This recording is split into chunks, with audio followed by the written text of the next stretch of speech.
Narito po ang Tip Talk para manatiling ligtas tuwing may thunderstorm.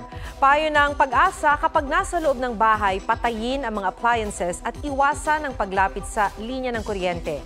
Kung nasa labas, huwag sisilong sa mga puno dahil posibleng matamaan ng kidlat.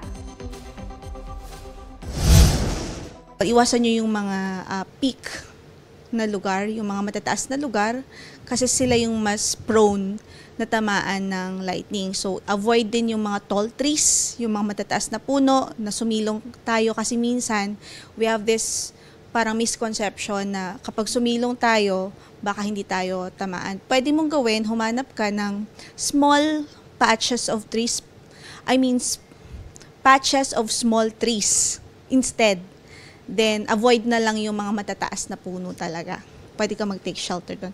And then, huwag ka rin mag-lie flat on the ground. Huwag magpahuli sa mga balitang dapat ninyong malaman. Mag-subscribe sa GMA Integrated News sa YouTube. Sa mga kapuso abroad, subaybayan nyo kami sa GMA Pinoy TV at sa www.gmanews.tv.